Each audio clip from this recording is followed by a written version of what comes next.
last shloka, shloka number 10. And as usual, we will start with the chanting.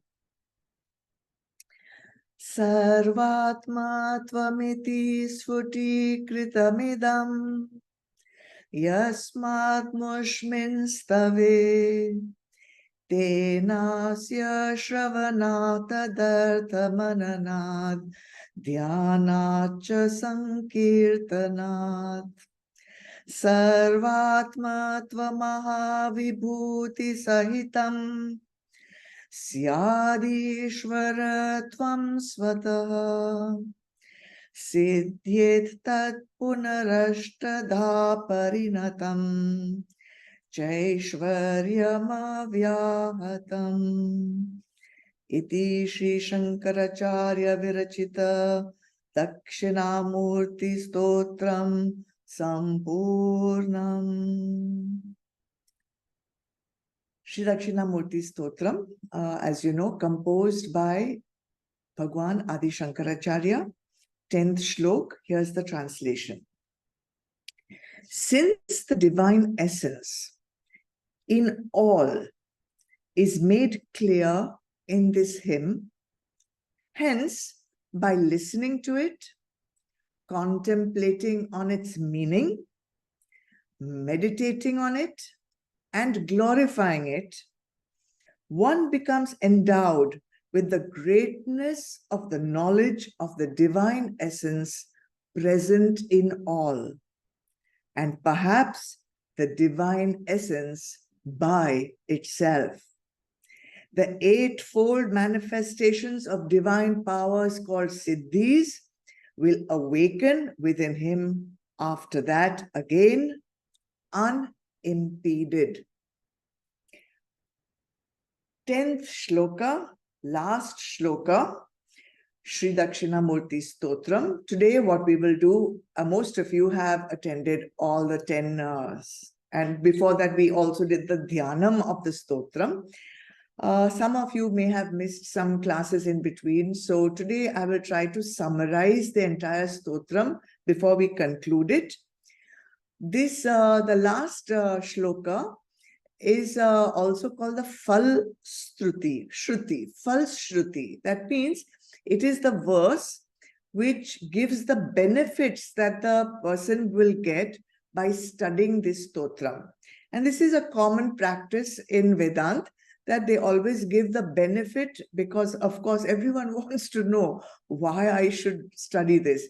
So the rishis and all the sons and the munis, whenever they composed anything, they would always give two things. One is who is adhikari to study this stotram, and two, how will they benefit.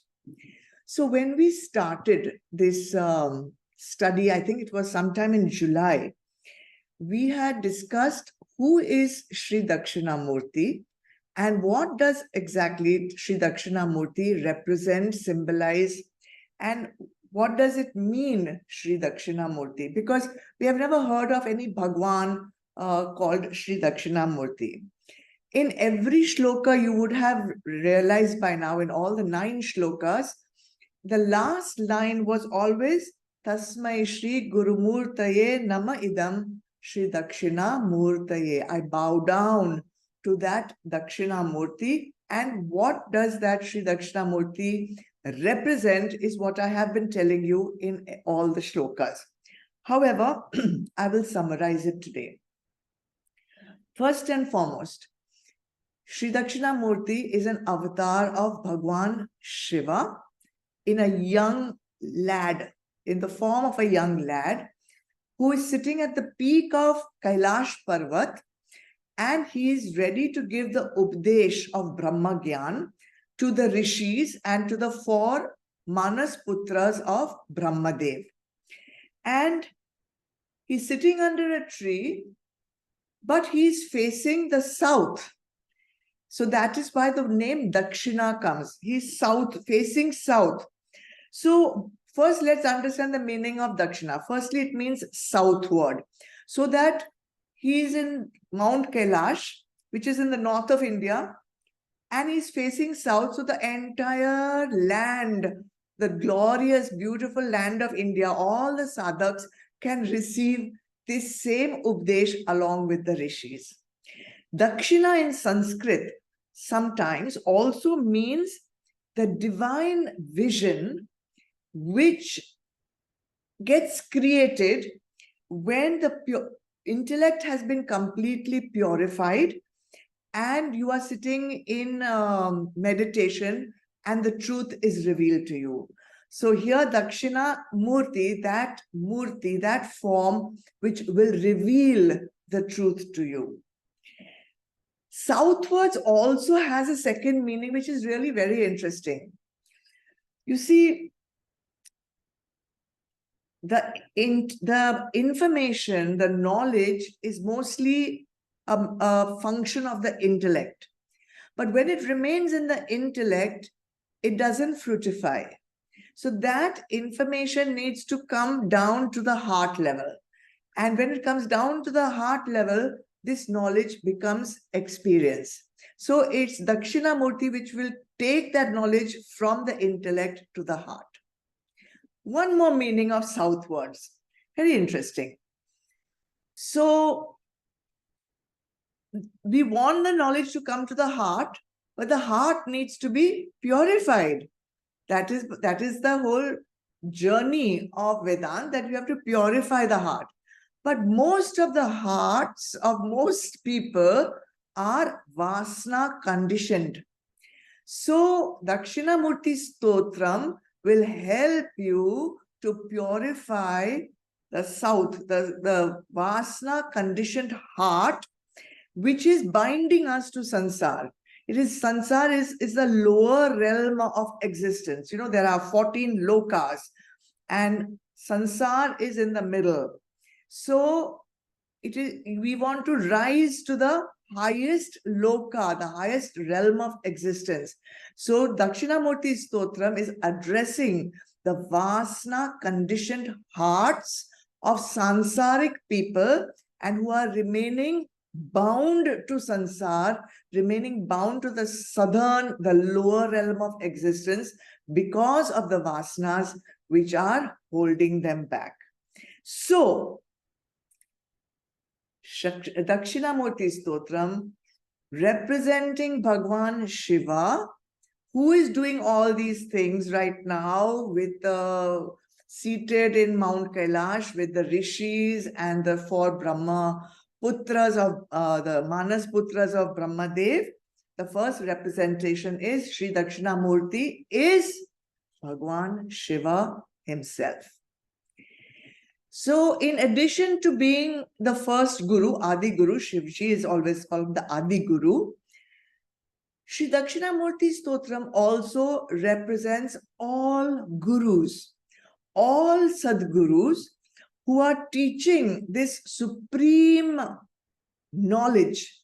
This is called Brahma Gyan or Brahma Vidya. And Dakshinamurti, through the medium of all human gurus, is imparting this knowledge. So the second representation of Dakshinamurti is human guru, Sadguru.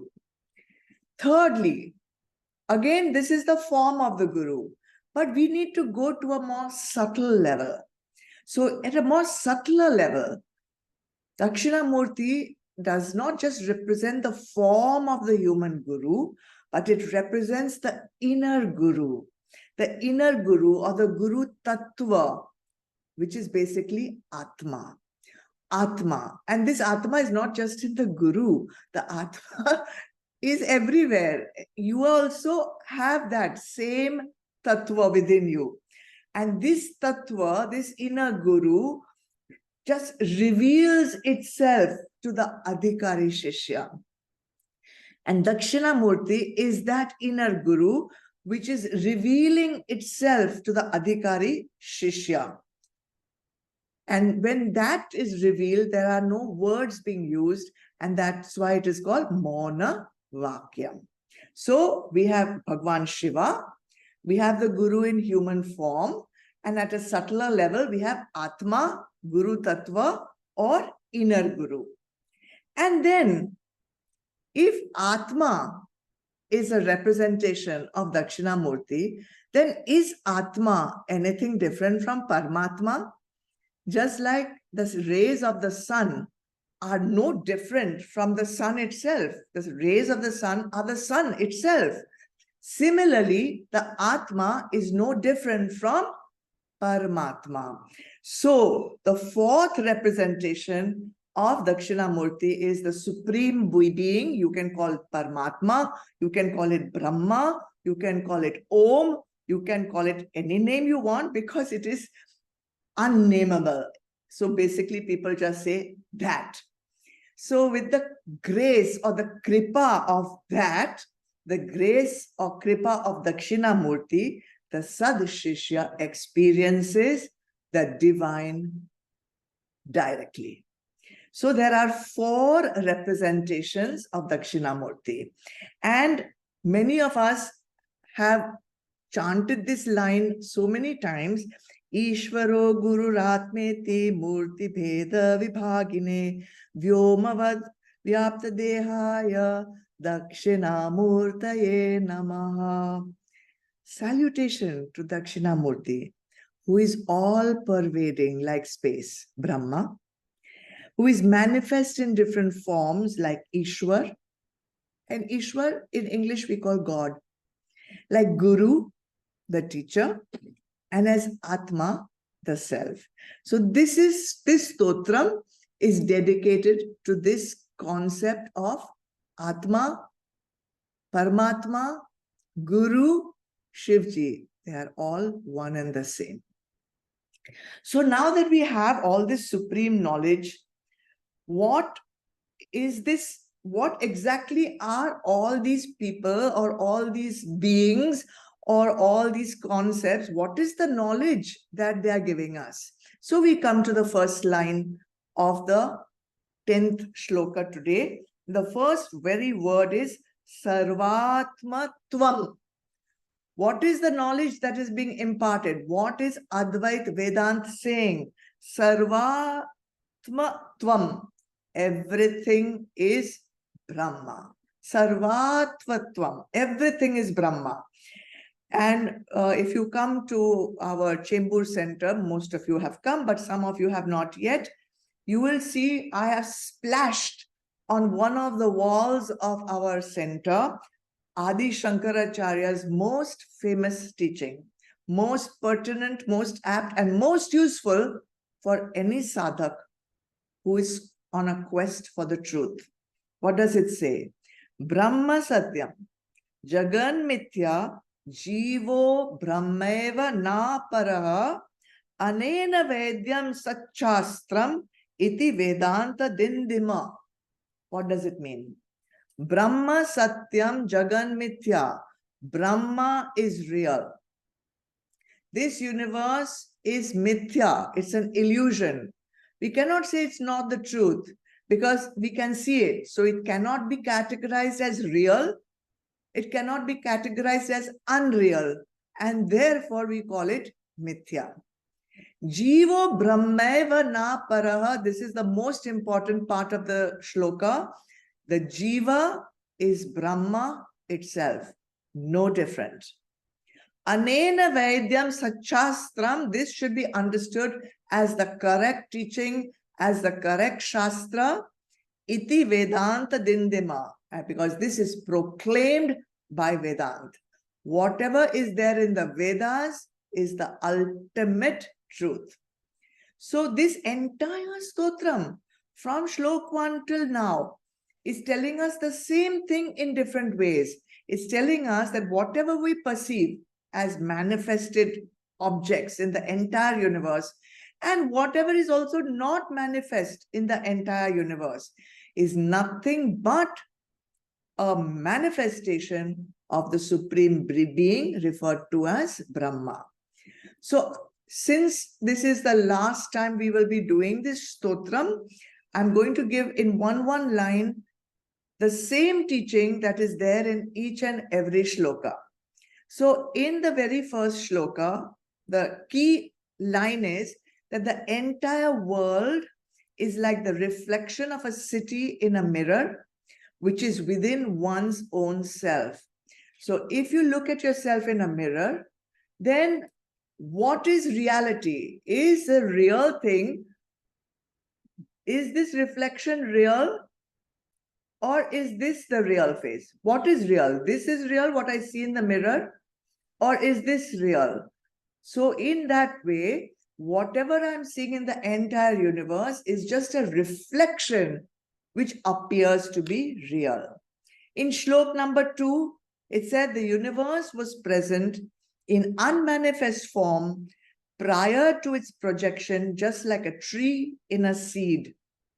And I had shown you, I remember at that time, some seeds, which were seeds of an apple. But today I'm showing you the seeds of a custard apple, okay? Now, in this tiny little seed, you can only see the outer form of the seed. But inside, in an unmanifest form, there is an entire tree.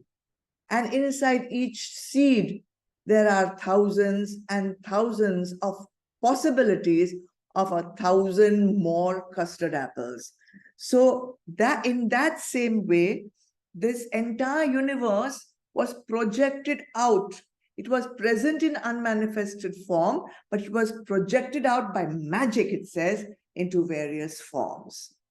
So whatever we see is not the real, the source is the real.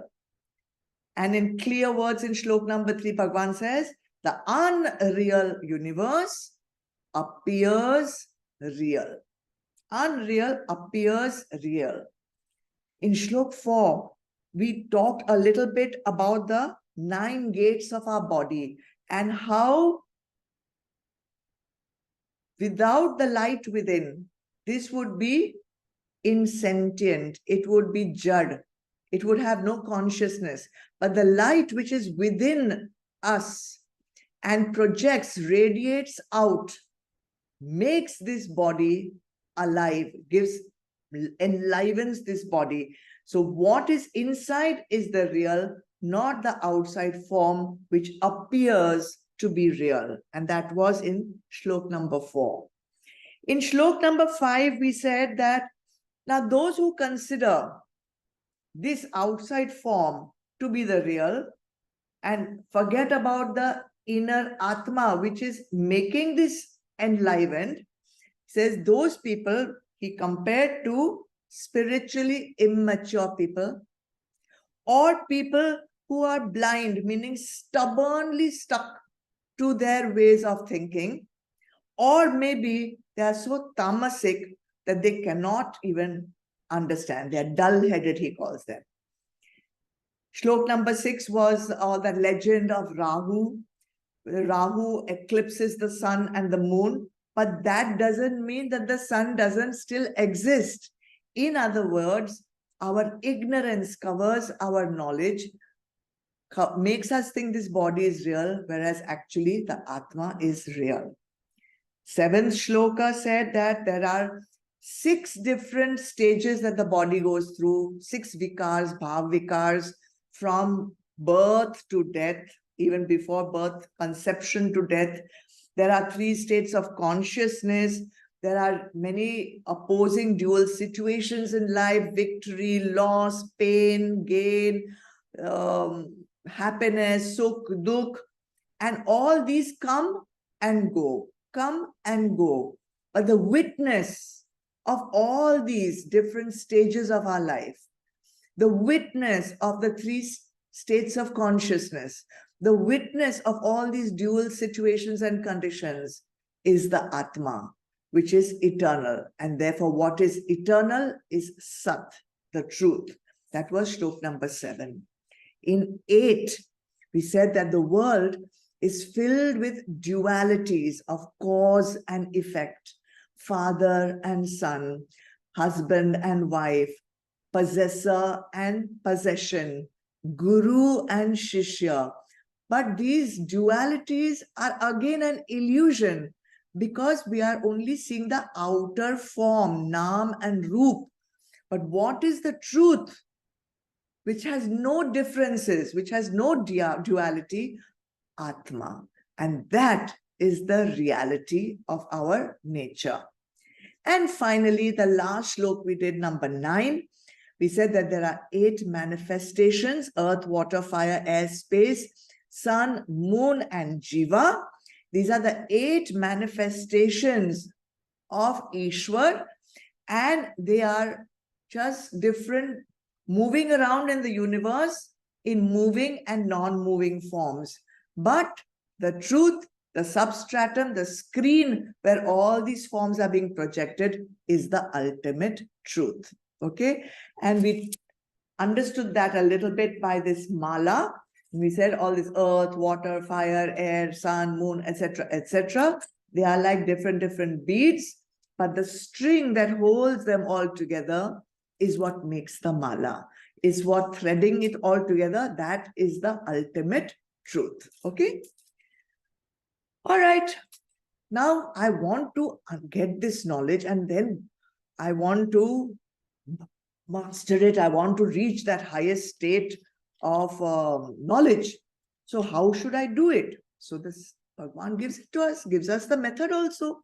In the second line, Bhagwan says, Tenasya shravanadartha mananat dhyana cha sankirtanat. Bhagwan says, okay, you want this knowledge, listen to it, contemplate on its meaning, meditate on it, and glorify it. Meaning what? According to Vedanta, when you go on to the Gyan Yoga path, when you want to attain the supreme knowledge, you have to start by purifying and preparing your antakaran. Only then you are going to have to enter the path of Gyan Yoga. And this path of Gyan Yoga has 3 steps. What are they? Tenasya shravana, shravan, listening to the teaching.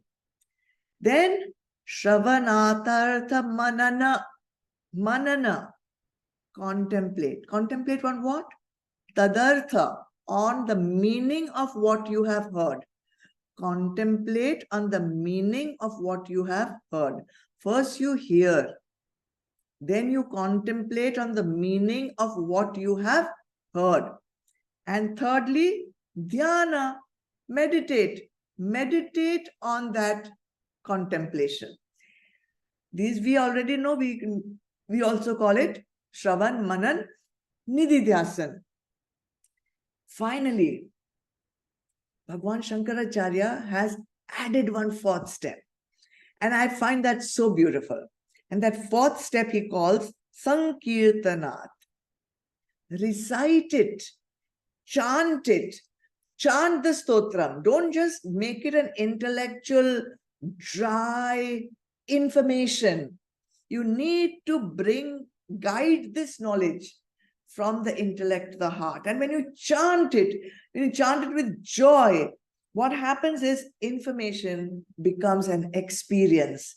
And we want to move it from data to a direct personal experience.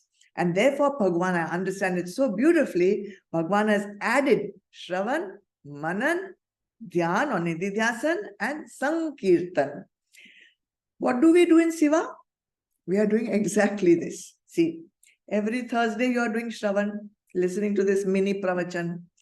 When we have Gita Satsang, then also you are doing Shravan. So Shravan is happening. I don't know whether you are doing or not, but it is happening in Siva. Then Manan. Many of you are doing Manan on a daily basis, and in the evening you post your Manan, your contemplation on what you have understood.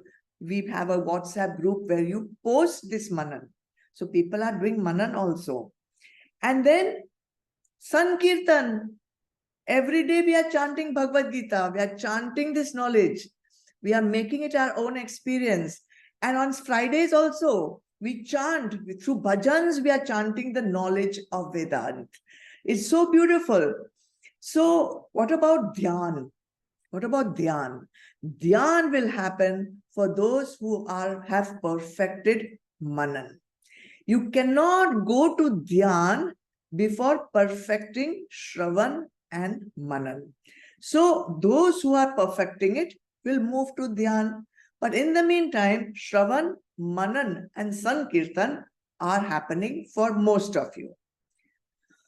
So much hard work, Babre. How will we do all this? What is the benefit of all this hard work? Shravan, Manan, Nididhyasan, Sankirtan. Sadhak always wants to know, what is the value? What will I get from this? You know, in Kali Yuga, everyone wants to know the cost and the benefit. So the third line, Shankaracharya in those days gave the benefit. Sarvatva Mahavibhush Sarvatmatva Mahavibhuti Sahitam. When you will do all this, Shravan, Manan, Nididhyasan and Sankirtan, one will become endowed, one will become blessed, one will attain the greatness of the knowledge of the divine essence which is present in all, and perhaps also Syat Ishwaratvam. You will perhaps get that divine essence ka experience swataha, by yourself. Direct aparoksh anubhuti. So this benefit is going to happen in 3 stages. What is the first stage? The first stage is Shravan. You have to hear, you have to listen, you have to attend. Then you have to go home and you have to do Manan, contemplate, second step. Then meditate, spend some time internalizing what you have learned. That becomes 3. What is the benefit? What will happen? What is the result of these 3 steps? Intellect will become clear. Your knowledge will be free of doubt. You will keep doubting and be confused until and unless you do Shravan, Manan and some meditation on that learning. Otherwise, you will get confused. It is not so easy to understand. So the concept will become clear. What concept? Everything is actually Brahma. That's all. Whether it is manifest form or unmanifest form, that divine essence is present in everyone. And that will be the 5th understanding, the 5th stage. Now, what to do? Oh, I understood everything. That's finished. No. 6th step will come in. What? Put this into practice in your daily life. Right? You're dealing with the outside world. You're dealing with relationships. You're dealing with difficult situations. Where has all this knowledge gone? Everyone is Brahma, everyone is divine. That disappears, right? So the 6th step is very, very important.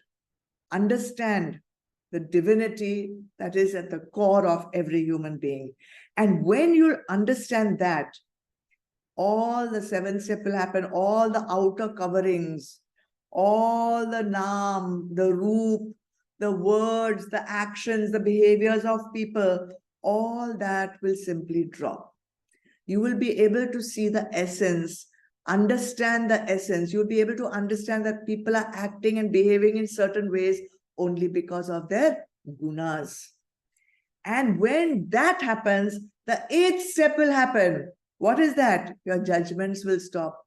Your labeling will stop. He is like this, she is like that, whatever, whatever.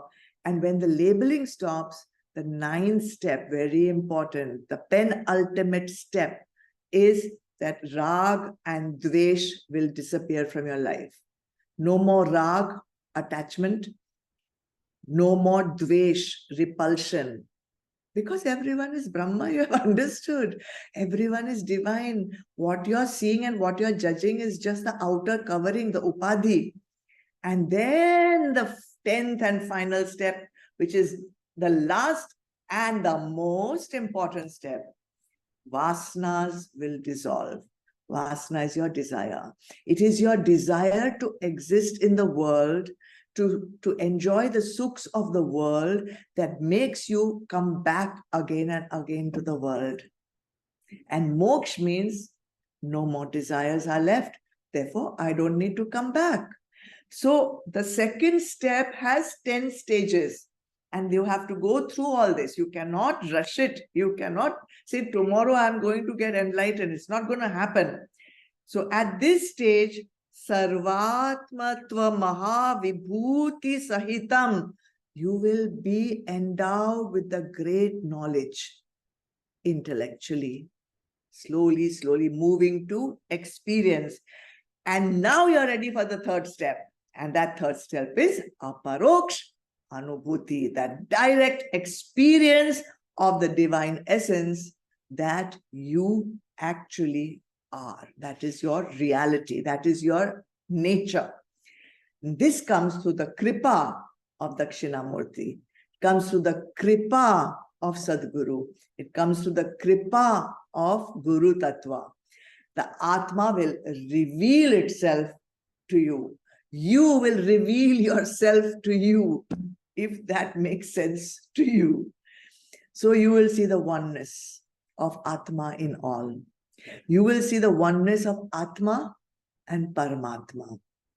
And what happens then? Brahmavit Brahmeva Bhavati. Mundak Upanishad. The knower of Brahma becomes Brahma swataha, by itself. It's a spontaneous happening. You cannot postpone it. You cannot prepone it. You cannot predict it. You cannot advance it. You cannot avoid it. You cannot rush it. It will happen when it has to happen. Oh my gosh. The benefit also is so intangible. The knowledge is also intangible. The benefit and moksha and all, when will it happen? And all this I have to do. Kali Yuga, sadhaks want more tangible benefits. I want to know better. Give me something that gives me sukh right here, right now. That's what I want. Will studying this stotram help me get a better job? Will this stotram help me in this? Will this stotram help me with that? So Bhagavan says, okay, I will explain something to you. He goes into the fourth line. He says, Siddhyet tat punara shtadha parinatam chaishvarya ma vyahatam. You want tangible benefits? Okay.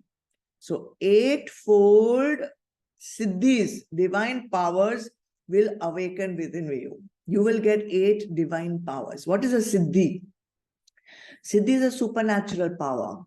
It's a paranormal power. It's a divine power that yogis, tantrics, and intense sadhaks, they advance, very advanced practices you have to do. Then you get some supernatural powers.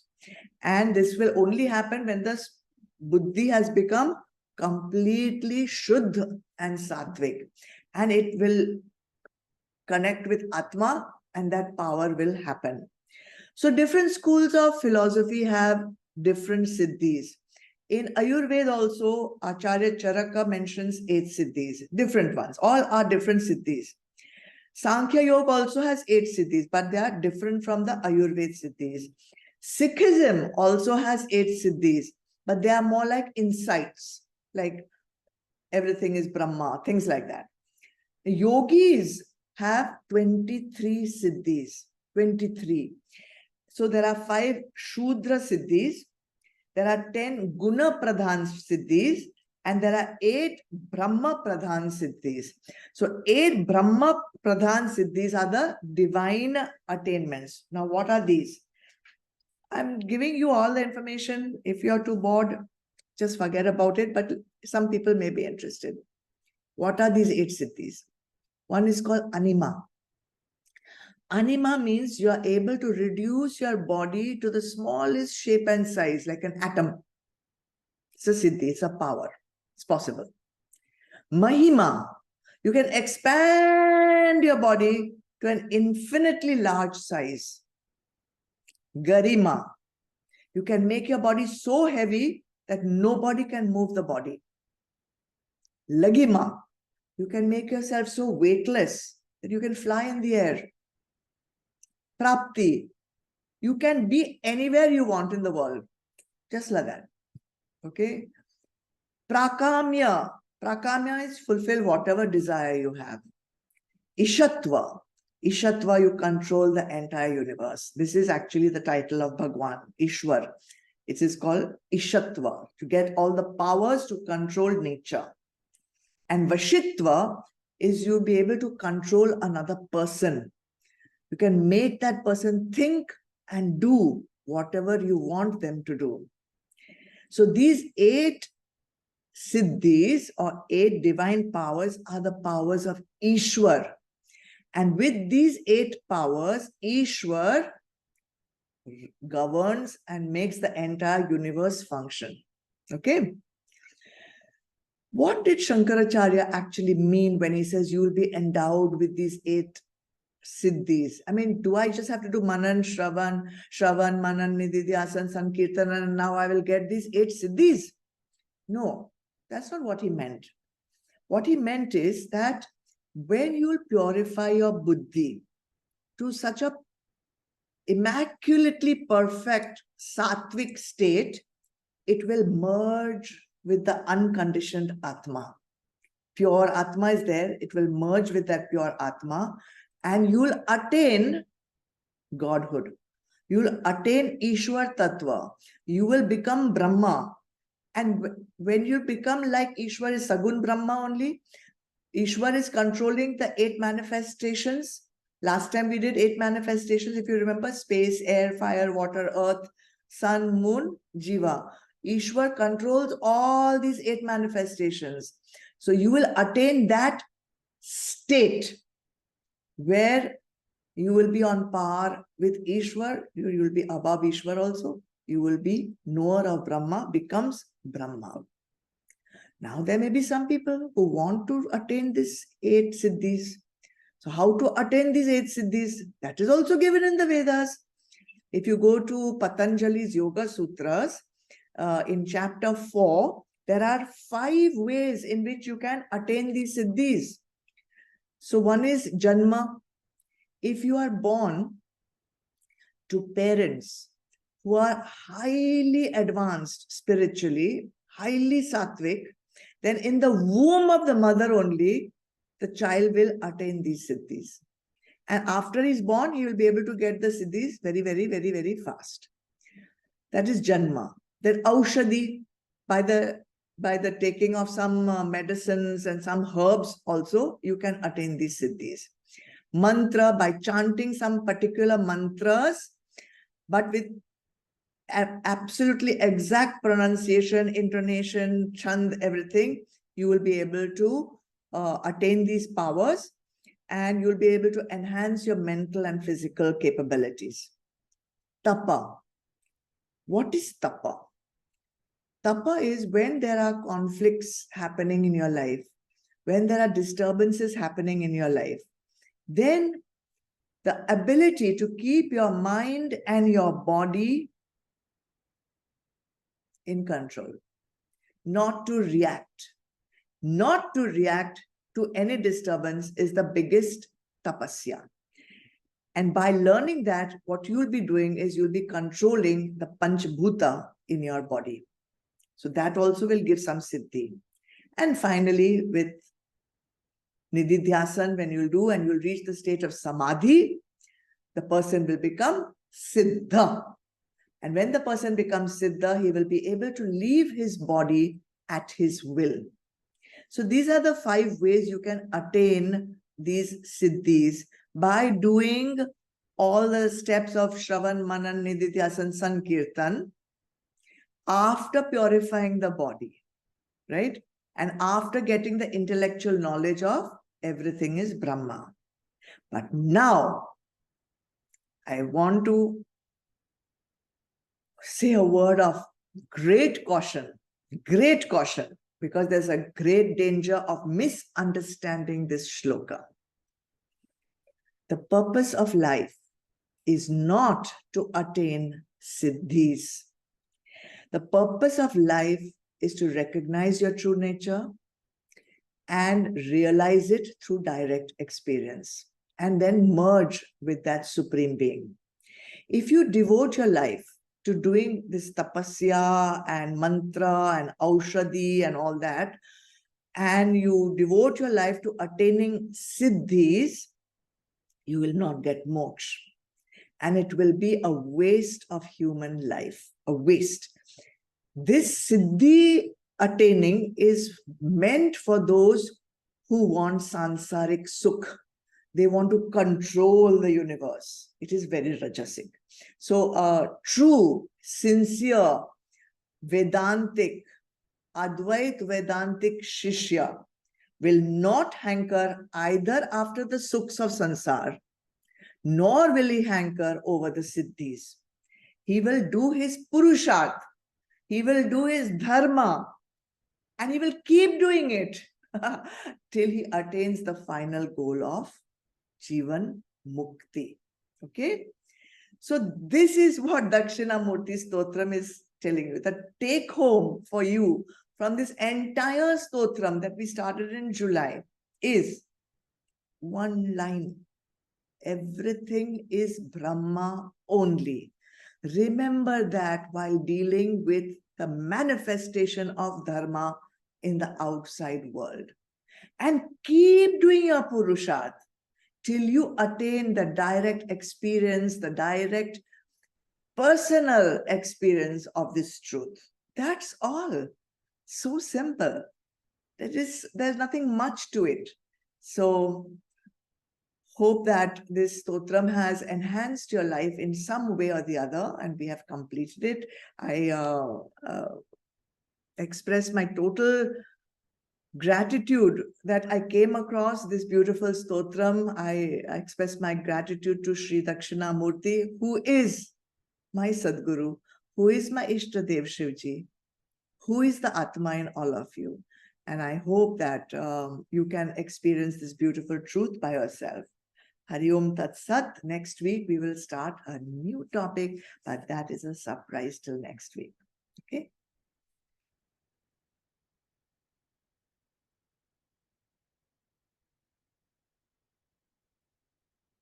Om.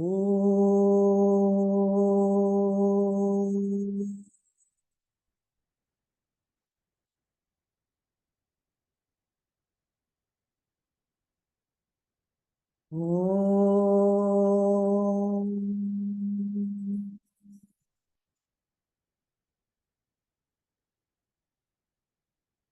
Om.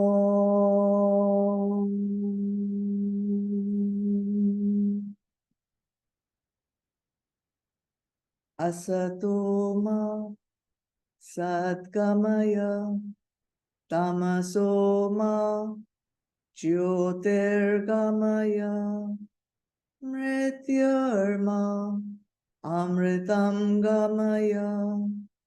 Om Shanti Shanti Shanti.